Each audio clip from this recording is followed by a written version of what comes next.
बालमित्रांनो, आज आपण परिमितीवर आधारित असणारा व्यवसाय 36 यामधील काही उदाहरणांचा सराव करणार आहोत। तर पहा, या ठिकाणी प्रश्न तिसरा, पहिला आणि दुसरा प्रश्न आपला झालेला आहे। एका समभुज त्रिकोणाची परिमिती 45 सेमी आहे। जर असे दोन समभुज त्रिकोण एकमेकांना बाजूवर जोडले तर तयार होणाऱ्या चौकोनाची परिमिती किती? मी ते अगोदरीत लिहून ठेवलेले आहे, कारण इतरित जर लिहायची म्हटलं तर काय होतं, व्हिडिओ वाढतो आणि व्हिडिओ अपलोड करण्यास अडचण येते। फक्त मी आता तुम्हाला समजावून सांगणार आहे।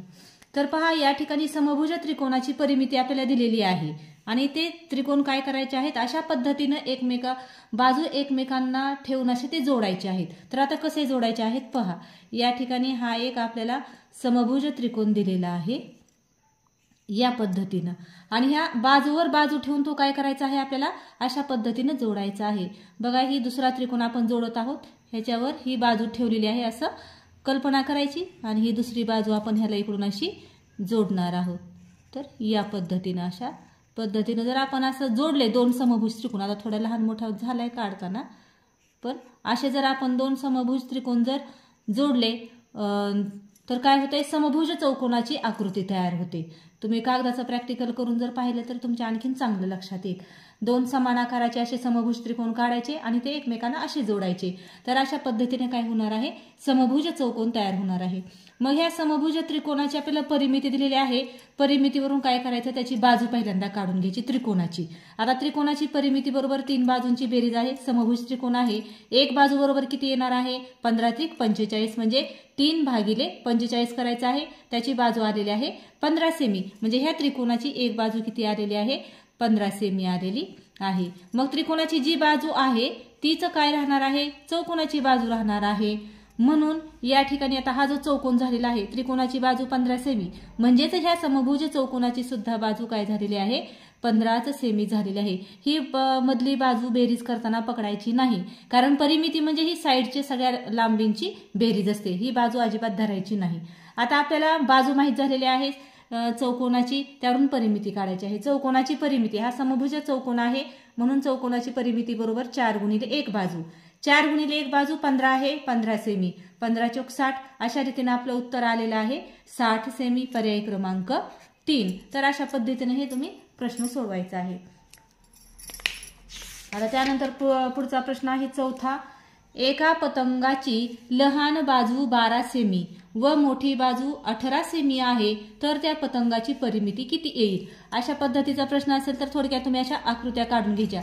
आता हा पतंग आहे, त्यामध्ये लहान बाजू किती दिलेली आहे आपल्याला, ही 12 दिलेली आहे, आणि मोठी बाजू किती दिलेली आहे, ही दुसरी 18 सेमी दिलेली आहे। मग आपल्याला ह्या पतंगाची परिमिती विचारलेली आहे। पतंगाची परिमिती म्हणजेच काय आहे, त्याच्या चारही बाजूंची बेरीज करायची आहे। आता ह्या लहान बाजूची, एका बाजूची बेरीज आपल्याला 12 सेमी दिलेली आहे, म्हणजे दुसऱ्या पण बाजूची बेरीज लांबी किती येणार आहे, 12 सेमी येणार आहे।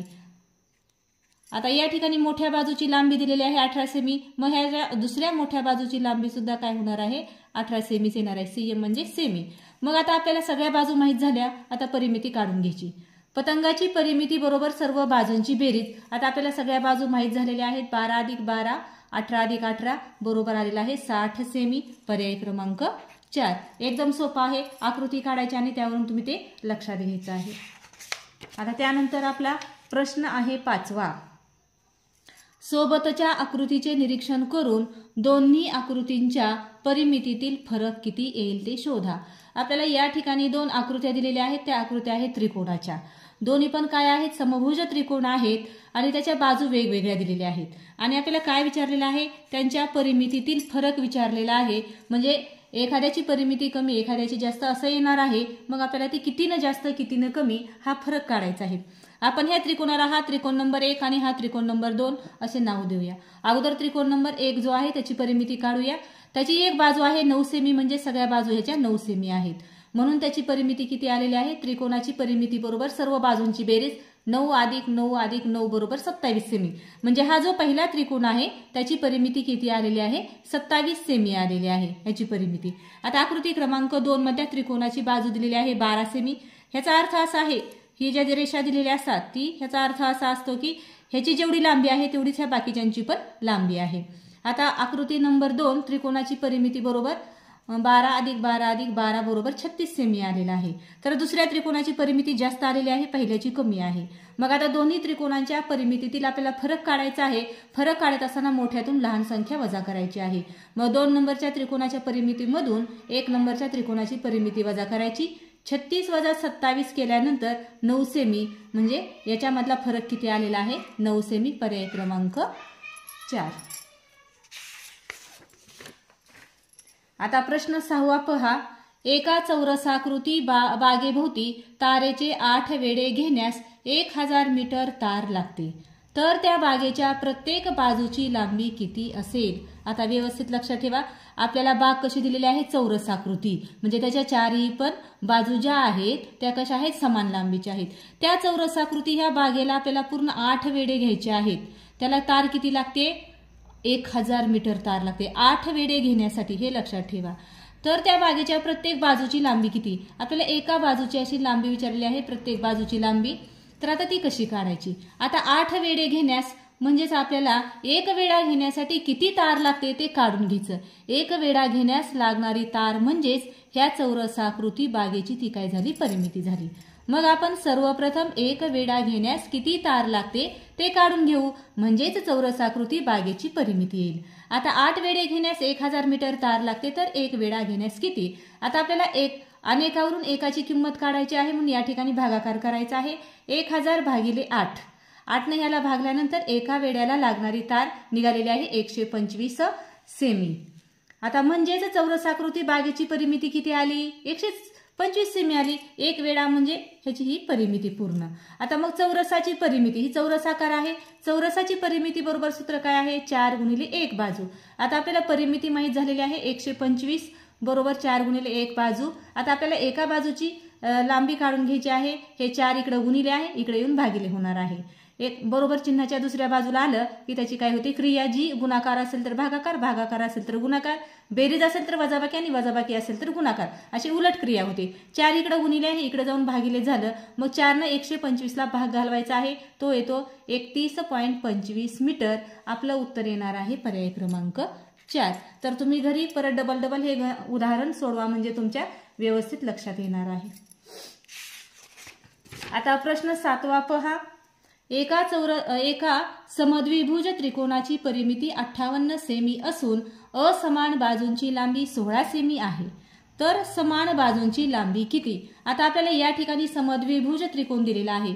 समद्विभुज त्रिकोण म्हणजे ह्या दोन बाजू कशा आहेत? समान लांबीच्या आहेत. ह्या दोन बाजू, आता आपण 3 देऊ, इथं 2 दिलेला आहे. तर आपल्याला काय केलेलं आहे? त्यांनी परिमिती 1 दिलेली आहे आणि असमान बाजूची लांबी दिलेली आहे. मग आता त्रिकोणाची परिमिती बरोबर 58 सेमी आहे, असमान बाजूची लांबी बरोबर 16 सेमी आहे. मग आता आपण समान बाजूंच्या लांबीची बेरीज काढून घेऊया. आता ती कशी काढायची? तर असमान बाजूची लांबी जी दिलेली आहे ती ह्या परिमितीमधून वजा करायची. म्हणजे काय होणार आहे? ती येणारं उत्तर जे आहे ते समान बाजूंची लांबीची बेरीज असणार आहे. 42 आलेला आहे. आता 42 ही काय आहे? 2 बाजूंची ही लांबींची बेरीज आहे. मग एक बाजू बरोबर 42च्या निम्म, ही 21 आणि ही 21, म्हणून उत्तर येणार आहे आपलं पर्याय क्रमांक 3. आता प्रश्न 8वा पहा. एका समभुज चौकोनाची बाजू 15 सेमी असून तेवढीच परिमिती असलेल्या समभुज त्रिकोणाची प्रत्येक बाजू किती असेल? आता समभुज चौकोन तुम्हाला माहिती आहे, त्याच्या सगळ्या बाजू कशा असतात? समान लांबीच्या असतात. त्या समभुज चौकोनाची बाजू आपल्याला किती दिलेली आहे? 15 सेमी दिलेली आहे. मग समभुज चौकोनाची जेवढी परिमिती आहे तेवढीच परिमिती असलेला समभुज त्रिकोण आहे. मग आपल्याला समभुज त्रिकोणाची प्रत्येक बाजू किती असेल काढायचं आहे. मग आपल्याला सुरुवातीला समभुज चौकोनाची परिमिती काढून घ्यावी लागेल. समभुज चौकोनाची परिमिती बरोबर 4 गुणिले 15 बाजू दिलेली आहे आपल्याला, म्हणून 60 सेमी आलेली आहे. आता 60 सेमी ही सुद्धा काय आहे? समभुज त्रिकोणाची परिमिती आहे. मग त्रिकोणाची परिमिती बरोबर 60 आहे. एक बाजू बरोबर त्रिकोणाला 3 बाजू असतात, 3 बाजूंची बेरीज, म्हणून 60 भागिले 3 उत्तर येणार आहे 20 त्रिक 60, 3 दुने 6 आणि 3 शून्य 0. अशा पद्धतीने आपलं उत्तर आलेलं आहे पर्याय क्रमांक 1. आता प्रश्न 9वा पहा. सोबतच्या आकृतींची परिमिती समान असल्यास आयताची लांबी किती? आता या ठिकाणी आपल्याला आयत आणि समद्विभुज त्रिकोण अशा 2 आकृत्या दिलेल्या आहेत. त्यांनी काय सांगते आपल्याला उदाहरणामध्ये आकृतींची, ह्या दोन्ही पण आकृत्यांची परिमिती समान आहे. आता इथं आपल्याला आकृत्यामध्ये दिलेलं आहे समद्विभुज त्रिकोणामध्ये काय केलेलं आहे, त्याच्या बाजूंची लांबी दिलेली आहे. असमान बाजूची लांबी आहे 5 सेमी आणि ह्या ज्या बाजू आहेत 2 त्याची आहे 12 सेमी. मग आपण पहिल्यांदा काय करायचं, ह्या त्रिकोणाची परिमिती काढून घ्यायची. कारण जेवढी त्रिकोणाची परिमिती आहे तेवढीच आयताची पण परिमिती आहे, कारण दोन्हीची परिमिती समान आहे. मग प्रथम त्रिकोणाची परिमिती काढू. त्रिकोणाची परिमिती बरोबर समान बाजूंची बेरीज अधिक असमान बाजूंची बेरीज बरोबर ती आलेली आहे 29 सेमी. म्हणजेच समद्विभुज त्रिकोणाची परिमिती किती आलेली आहे, 29 सेमी आलेली आहे. मग आता आयताची परिमिती पण तेवढीच असणार आहे. आयताची परिमिती बरोबर आता आपण सूत्र ठेवायचं आणि त्याच्यावरून बाजू काढायची. आयताची परिमिती बरोबर 2 कंसात लांबी अधिक रुंदी. आता आपल्याला या ठिकाणी ह्याची आयताची रुंदी दिलेली आहे 5 सेमी. आता 29 परिमिती आहे ज्या त्या ठिकाणी त्या किमती ठेवून द्यायच्या. 29 बरोबर 2 कंसात लांबी अधिक रुंदी, या ठिकाणी आपल्याला 5 सेमी दिलेली आहे म्हणून आपण 5 लिहायचं आहे. आता 29 बरोबर ह्या 2 कंसातल्या प्रत्येक घटकाला गुणायचं, कारण या ठिकाणी गुणाकाराचं चिन्ह असतं. 2 लांबी, 2 गुणिले लांबी आणि 2 पंच 10 आलेला आहे. आता 10 इथं अधिक आहे, इकडे जाऊन वजा होणार आहे. 29 वजा 10 बरोबर 2 लांबी. आता 19 काय आहे, 2 लांबींची बेरीज आहे म्हणून आपल्याला एका लांबीची बेरीज काढायची आहे. म्हणून 2 इकडे गुणिले आहे ते 19 ला येऊन काय होणार आहे, भागिले होणार आहे. 92 18 हा दशांश चिन्हाचा भागाकार आहे. 92 18 1 उरला 2 पंच 10 9.5 सेमी. म्हणजे उत्तर आलेलं आहे पर्याय क्रमांक 2. आता प्रश्न 10वा पहा. आयताची परिमिती 136 सेमी असून त्याची रुंदी 17 सेमी आहे, तर त्या आयताची लांबी रुंदीच्या किती पट आहे. आता आपल्याला आयताची परिमिती दिलेली आहे 136 सेमी आणि त्याची रुंदी दिलेली आहे 17 सेमी. त्यावरून आपल्याला आयताची लांबी काढायची आणि मग ती लांबी आल्यानंतर ती रुंदीच्या किती पट आहे हा पुढचा भाग नंतर काढायचा. आता आयताची परिमिती बरोबर 136 सेमी आहे. आयताची परिमिती बरोबर आपण सूत्र ठेवायचं आहे 2 कंसात लांबी अधिक रुंदी. आता ह्या सूत्र जे दिलेलं आहे त्या ठिकाणी ज्या किमती दिलेल्या आहेत त्या किमती ठेवायच्या. आता आयताची परिमिती आपल्याला दिलेली आहे म्हणून ती 136 ल्या बरोबर या ठिकाणी 2 कंसात लांबी दिलेली नाही, रुंदी दिलेली आहे 17. आता 136 बरोबर 2 या 2 कंसातल्या प्रत्येक घटकाला गुणायचं आहे. 2 लांबी आणि 17 दुने 34. आता 34 इथं अधिक आहे, इकडे जाऊन बरोबर चिन्हाच्या दुसऱ्या बाजूला गेल्यानंतर ते वजा होणार आहे. 136 वजा 34 बरोबर 2 लांबी. आता ही जी वजाबाकी आलेली आहे ती 2 लांबींची बेरीज आहे. आपल्याला एका लांबीची बेरीज काढायची आहे म्हणजे 2 इथं ह्या लांबी बरोबर गुणिले आहे ते इकडे येऊन भागिले होणार आहे. 102 भागिले 2 बरोबर लांबी. मग 2 ने ह्याला भागायचं आहे. 102 ला 2 पंच 10 2 1 2 51 सेमी ही काय झालेली आहे, लांबी आलेली आहे. 51 सेमी ही लांबी आलेली आहे. आता आपल्याला लांबी माहित झाली. रुंदी तर आपल्याला उदाहरणामध्ये दिलेली आहे 17. रुंदी 17 आहे, मग लांबी ही रुंदीच्या किती पट आहे, 17च्या किती पट आहे. 17 1 17 17 2 34 17 त्रिक 51 म्हणजे ती तिप्पट आहे. म्हणून आपलं उत्तर आलेलं आहे पर्याय क्रमांक 4. उदाहरणं अतिशय सोपी आहेत.